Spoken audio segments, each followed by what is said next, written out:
Rodney McMullen is the CEO of Kroger Company, one of the largest supermarket chains in the U.S., operating more than 2,700 stores. McMullen was recently named a White House advisor in the pandemic recovery and joined us now for an exclusive interview. And Ms. McMullen, thank you so much for joining us. And since this pandemic started, people rushed to grocery stores, which has resulted in empty shelves. Meat plants have been shutting down, and there are new concerns over sick workers at other packaging food plants. So I'm curious to hear how worried are you about a food supply shortage? Well, whenever I'm talking to somebody, I always tell them, buy what you need, but don't hoard. And the supply chain is working. I was in a store last night. We had toilet paper, plenty of meat variety products, beef, pork, chicken, all those things. So it's really important for each of us to buy what we need, but don't hoard. And speaking of supply chain, there may be plenty of food out there, but sometimes it often doesn't get to the supply chain. Well, most of all, get to the consumer. We've seen where dairy farms have had to dump millions of gallons of milk that otherwise would go to schools, they would go to restaurants or other places. So how do we fix that problem? Yeah, that's a great question. And one of the things we've been able to do is work with restaurant suppliers to redirect some meat items, produce items, those things.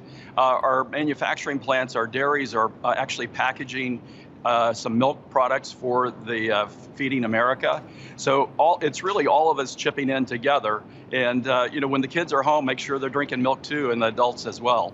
And it hasn't just been food. There's been a shortage of toilet paper and hand sanitizer and things of that type, which is said we're going to have these shortages in the first phase of this. But we're still seeing shortages. So when can we expect to have these essential items back on the shelves? Yeah, on toilet paper, I think within a week or so, you'll be able to find it anywhere. And I know the last 4 Kroger stores I've been in over the last couple of days, we had toilet paper, and that was in the morning and the evening as well. On hand sanitizer, I think it's going to take a little bit longer. For our associates, we're able to get hand sanitizer because we're buying it in 55 gallon drums. But for regular consumer, obviously, that's a little much for them. Yeah, it's a little much. But you say you've been in contact with grocery executives in other countries that have been hit hard by this, China, Italy, to say the least. And what are they telling you about what we can expect next here? Yeah, it's really a great experience for us. And one of the things that early on that they helped us with is our associate safety and customer safety. So the things that we put in place in our stores for social distancing, plexiglass protection for our cashiers and our pharmacists, places like that. So it was a huge help talking to the folks in China and Italy from a safety standpoint and helping maintain safety for our associates and our customers.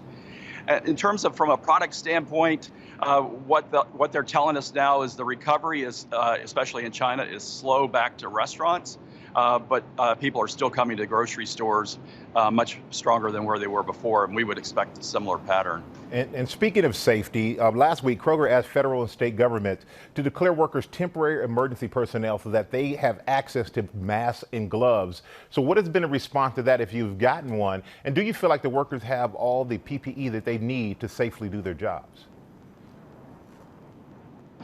Yes, we've been able to get PPE for our associates. And in our hotspot divisions, we require our associates to wear face masks, and gloves. Later this week, we will move that to require all associates to wear face masks as well. And we always ask our customers to do the same, but that's really a local decision. And it's hard to enforce a customer to make a customer wear a mask of any type. But would you consider shifting entirely to pickup or curbside pickup and restrict any traffic through the stores? We are testing one store where we've converted it exclusively to pickup and delivery. If you look at it overall across the whole country, our pickup and delivery business is up triple digits. And what we're doing is allowing customers that option. So what we're finding is customers are actually coming to the store fewer times. When they come, they buy bigger baskets. But also a huge percentage of our customers are doing the pickup and delivery business. So it's one of those things where we're trying to be supportive and there for our customers. We definitely understand that. Ms. McMullen, we really appreciate your time this morning. Thank you so much.